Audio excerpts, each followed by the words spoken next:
Player of the Year. Coach, if I say defensive one more time, it'll be a record. If Donald's there, are the Rams primed for a Super Bowl run?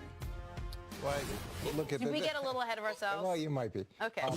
This, to me, is the most interesting storyline in the NFL because you've got a young head coach who now there's totally different expectations. He's going into what year do you two. know about that? Yeah, I don't know anything about that. What do you know being about a young coach in the NFL? Potentially maybe overachieving, and then expectations change after your first year. Expectations do change pretty quickly when you make the playoffs. Okay, so then you get into that situation where you insert a lot of guys with very strong personalities, and how is that dynamic going to play out? And I like Wade Phillips a lot, and I think he's a guy that can handle a lot of difficult personalities.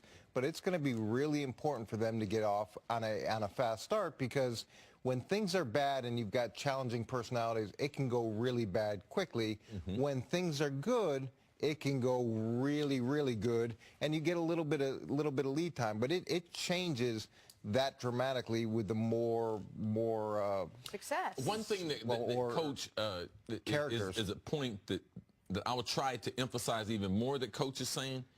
When we have gone to battle together, that means coaching staff and players, we kind of have a toughness, a togetherness that we've developed because we've been in situations that we have seen each other overcome stuff, so we have confidence in that. When you bring in the type of personalities the Rams have, and most of those guys are on one-year contracts, it becomes hard to think about the team first compared to my own well-doing and how am I playing. Forget about the team goals. If I don't play well, I'm not going to get my aspirations. And Ndamukong Suh, one-year deal. You mentioned your cornerback. Marcus Peters. They traded for him. Contract. Yeah. He hadn't gotten that big money that he's expecting. Talib, he's there. He's supposed to be helping Marcus Peters. So they have a lot of moving parts that, as a team, if they get off to a slow start, will they be team-oriented thoughts or will they be selfish-oriented thoughts? And I do like the leadership of Wade Phillips and believed because of their schedule, this can be challenging. They are a playoff team. They are a double-digit win team. But because they don't have that, I've been through this with him together.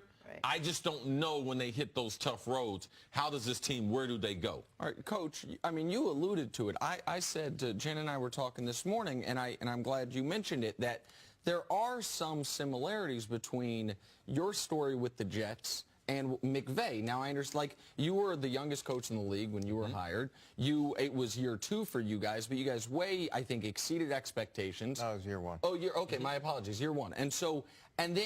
And because you guys did that, then 9-7 feels like a big disappointment, right? Is what no, we went low. We struggled the next year. We were like 4 or 5. And the year 3, you guys bring in. I had the years transposed. My apologies. No, year 3 we started off 8-3. 2 or 8-3, yeah. And then had a bad final month of the year. Yeah. But because of where expectations had been set, then all of a sudden it seems like a big disappointment, and they end up moving on. Like, I'm not at all saying Sean McVay's on the hot seat. What I am saying is last year the guy could do no wrong. He was a wonder kid. He was this talk of the league. Yes. And now all of a sudden, you guys, for example, you guys brought in Favre. They brought in everybody. They paid everybody. By the way, Donald's going to be back. Yes. And that is a totally different situation for Sean McVay. He's no longer just not Jeff Fisher. Now now it's about him and how that changes for him. And we shouldn't change the expectations for Aaron Donald because a lot of times we do. We changed it for J.J. Watt, not justifiably, and we changed it for Ndamukong Suh, not just. He's never going to be a regular double-digit sack guy. Like, you bring him in for a specific reason. So for Aaron Donald, those expectations, we shouldn't change them. But it's hard when you give a guy a defensive tackle. Give them $100 million, and you're going to read about that every day. Even though guys on the team can say they're happy for him, it's hard when you start to struggle and you get into that NFL life and trying to win games and what becomes important, Coach. Yeah, and everybody, things change with success, and we've talked about this before, is you have to learn how to deal with success just like you have to learn to deal with adversity. And for Sean McVay, The owner looks at it differently. The GM looks at it differently. The rest of the league looks at it differently. The team looks at it differently. All these guys that come in, it's the same thing. Now, that doesn't mean they're not going to struggle. And if they struggle, how are people going to respond? And they didn't have a ton of adversity last year, so it's going to be interesting to see how he responds, the coaching staff responds, and that can go one of two ways. And the more volatile people that you have in the locker room, when it's difficult, it's easy to set that off. What advice would you give a guy like Sean McVay right now, who seemingly is on top of it all and has it all? Well, I think the most important thing for him is to do the things that he believes in, to stay with the philosophy that he believes in, because when adversity strikes, there's always this temptation to stray from what you believe in. And then the group looks at you and says, well, wait a second, that was good enough. That's what you told us you believed in, and now you believe in something totally different, and it doesn't resonate. You got to be able to get through the turbulence, get through difficult times, and come out on the other side with your core beliefs. I think one advantage that Sean has is the people who he's working with. Stan Kroenke, the owner, I mean, he's got plenty of money. He's owned several sports teams, so he understands the patience that it takes to try to win a championship. And Les Snead is there as the general manager. They are going together. Him and Sean McVay are kind of going about this. So even regardless of what the results are on the field, to make sure that they stay on the same page with Stan Kroenke as the owner and with the general manager moving forward to build this monster of a team, not for one season, but for a period of years now. And there's got to be a level of patience. He's in his second year. He's learning as he goes, too. He's going to be a different coach in year 3 and year 4.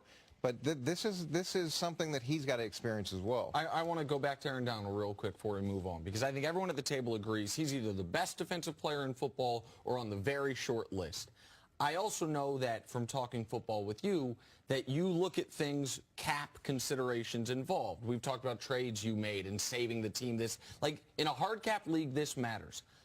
As good as Aaron Donald is, would you have any qualms about giving more than 10% of your cap space, which is what this is reported at, $22 million a year? Forget the guarantees. $22 million a year for an interior defensive lineman. Would that worry you? Well, if you feel like he's not just your best player, but he's one of your best people, and he's a leader, and he's going to respond to this contract in the right way, then you pay what the market dictates you have to pay. And the salary cap's going to go up, and the deal will change as the years go on. But if he's a true cornerstone of your team, and he's someone that you fundamentally believe in as a person and as a leader, then I'm all for it. I think that those are the people that you pay, and you let everybody around look at that person and say, okay, that's who I want to emulate. He is that. Aaron Donald is that guy. He's that guy going to be early to work. Last year, he showed you that in the holdout. His productivity did not suffer, followed it up with the MVP season. So if the Rams, based on coach's philosophy, Aaron Donald's the guy you want to be able to make that investment in. All right, let's take a break right there. Coach, we'll see you a little bit later on the show. Coming up, will Carson Wentz be the Eagles starter in Week 1? That's